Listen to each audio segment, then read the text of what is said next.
Porque senão o ciclo não tem fim. Não tem fim. A gente tá falando mais dessa transição da vida adulta, né? Mas muito conteúdo do canal também são dos primeiros anos de vida do bebê. E eu vejo muita gente falando, até tem um termo que usam muito do Terrible Two, né? Dos 2 aninhos de idade, que as crianças ficam ali num momento de muita malcriação e tudo mais. Existe mesmo o Terrible Two? Existe. E como lidar com essa idade? Ela é chamada da primeira adolescência do bebê.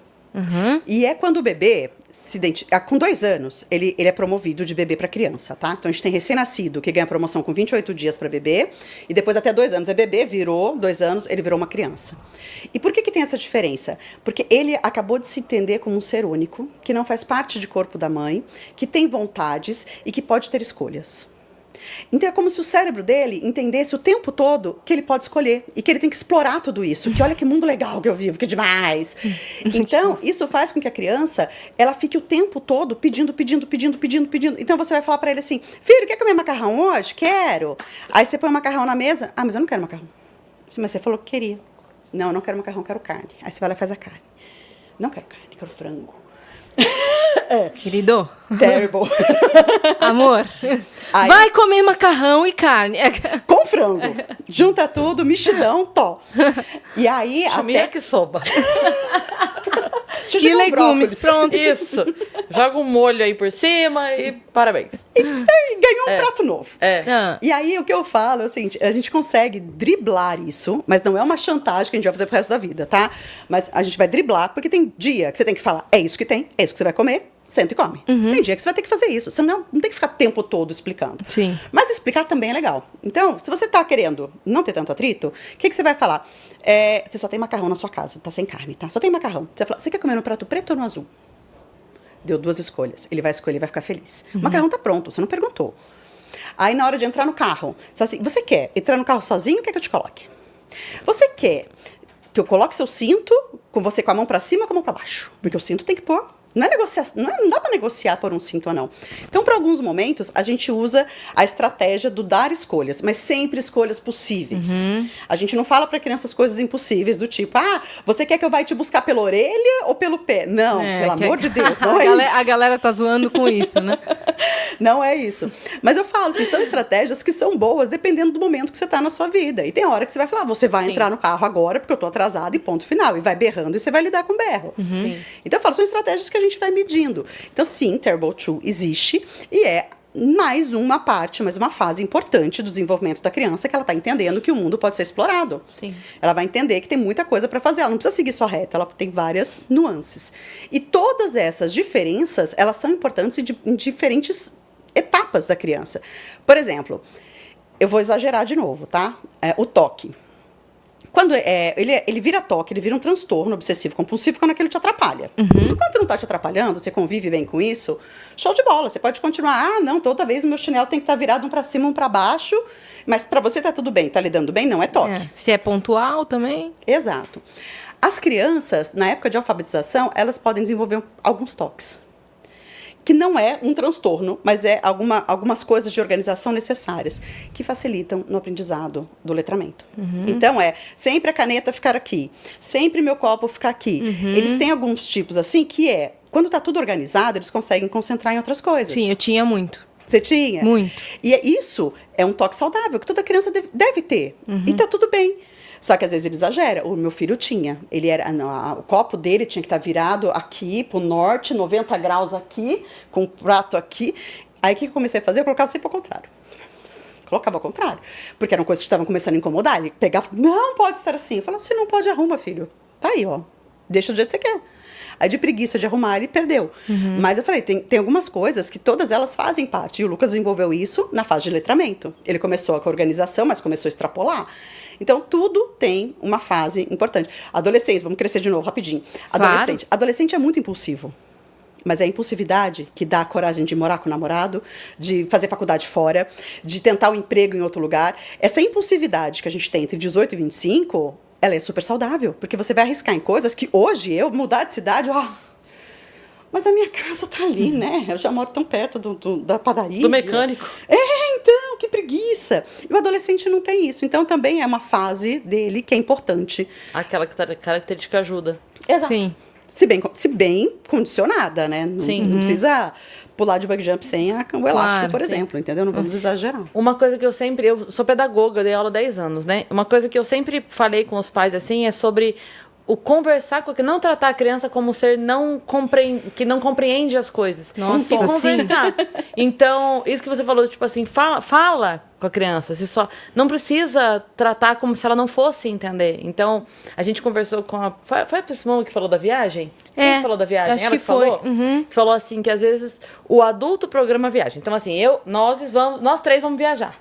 Oba. Né? Nós vamos viajar e aí a Topei. gente tá há 10 meses pagando a viagem, a gente se preocupou em comprar a mala, a gente olhou os pontos turísticos que a gente quer visitar, nós programamos a viagem. Mas a criança chega no dia, tipo assim, vai, se veste, isso aqui é mala, avião. Acorda cedo, vamos.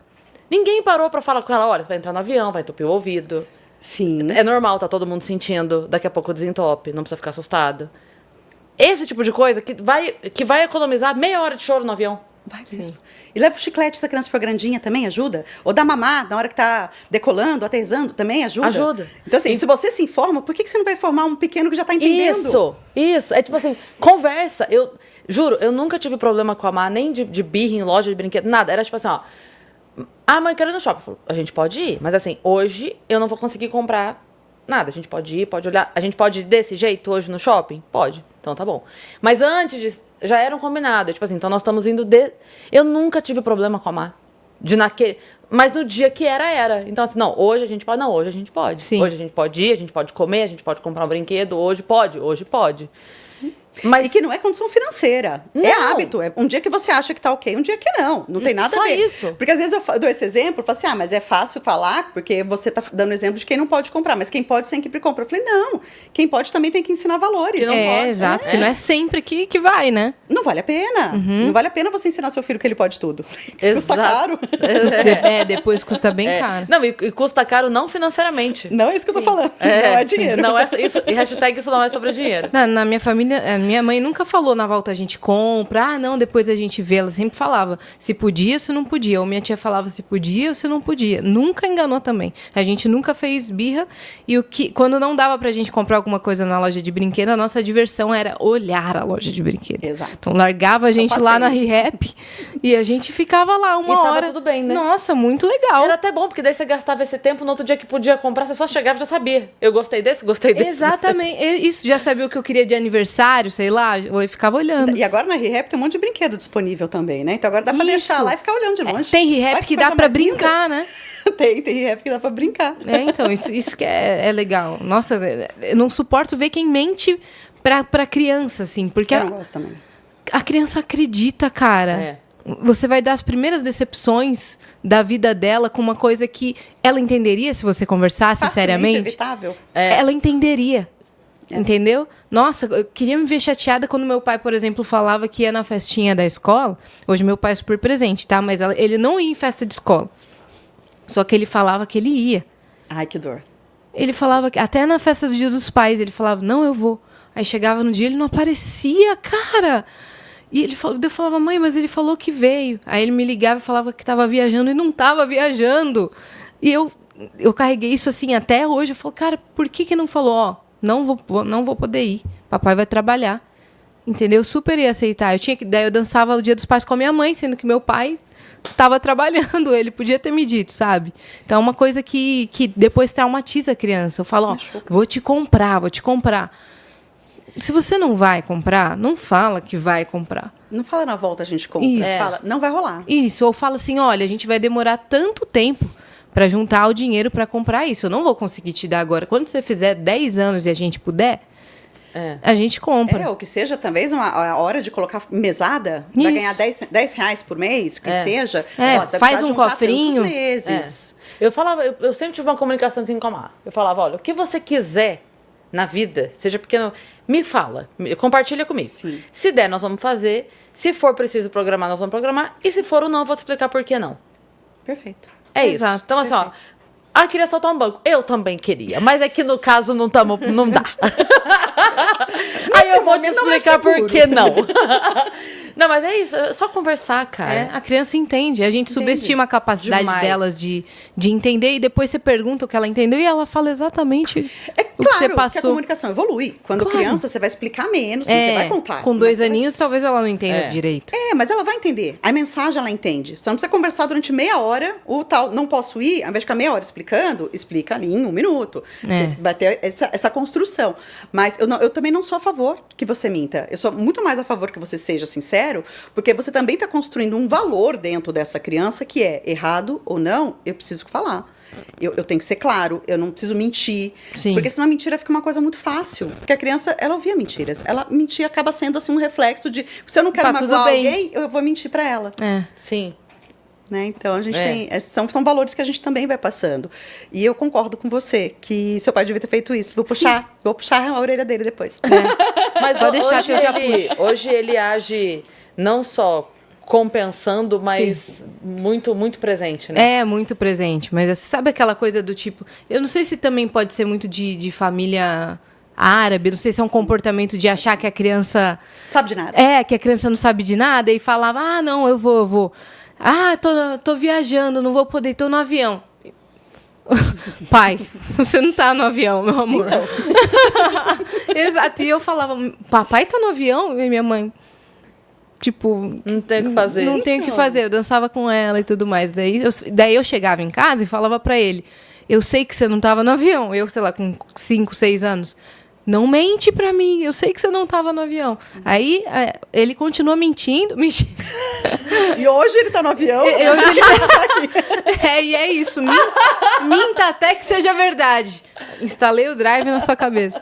Não, tô brincando, mas hoje nossa relação é muito mais aberta do que quando eu era criança. Que bom, mas você falou uma coisa que é verdade. Talvez dentro da cultura, a criança seja mais preterida ali. Então, não precisa falar nada. Isso. Qualquer coisa, ela tá tudo bem pra eles. E a gente vai aprendendo também, né? Eu entendo que, assim, com certeza a minha avó entregou mais pra minha mãe do que ela teve.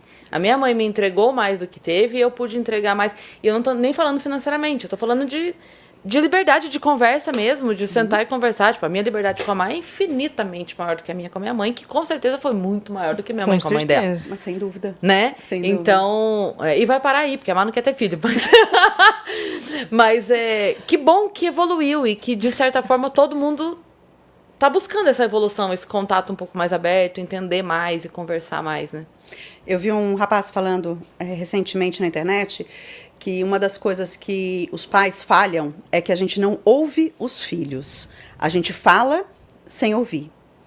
E isso entra um pouquinho também dentro nessa conversa, porque também se a gente para ouvir, você sabe se ele entendeu ou não, se ele está com um problema ou não, se ele precisa de você ou não. Então a gente também tentar não só contar para eles, mas também pedir para que eles contem para a gente aprende muita coisa. Sim. Eu aprendi mais com meus filhos do que eles comigo até hoje. Eu não tenho dúvida disso. Eu aprendi e falo, por exemplo, ser uma pessoa melhor. Porque eu sei que eles aprendem muito mais com exemplo do que com o que eu falo. Então, cara, eu tenho que ser muito legal. Eu tenho que ser uma pessoa muito honesta, eu tenho que ser uma pessoa muito íntegra, eu tenho que ser uma pessoa muito forte, porque eu quero que eles olhem para mim e falem, cara, eu posso, eu consigo. Então, eu sou melhor. Eu me preocupo mais com as outras pessoas, o impacto que eu tenho nelas, por conta dos meus filhos, porque eu também quero que eles tenham impacto positivo. Eu acredito que a habilidade do futuro, que é o que a tela não vai tirar da gente, é o contato humano. A criatividade. E principalmente você conseguir ouvir, olhar no olho, entender, ter compaixão, acolher. E essas características, eles só vão conseguir ter, claro, pode ter uma parte nata deles, apesar que eu acredito que tudo que é nato pode se desenvolver e ser ainda melhor, mas eu tento fazer muito isso para que eles também aprendam. Então, sim, eu falo, nossos filhos, eles fazem da gente uma versão melhorada, se você estiver disposto. Você pode ser uma pessoa muito mais legal, muito mais simpática, muito mais feliz até, porque você se permite, por conta das crianças. Por isso que eu falo, assim, a ser mãe para mim foi uma revolução, foi uma mudança de hábitos e de tudo na minha vida que valeu muito a pena. Passar a ter outra visão de vida, porque eles têm outra perspectiva, eles fazem outras conexões das situações, enxergam as coisas de maneiras diferentes. É um novo ser humano ali, que te ensina uma coisa que há muito tempo, às vezes, você não tinha pensado. Parando para pensar, isso não é tão importante mesmo, né? Por que eu pensava que isso era tão relevante, que doía tanto?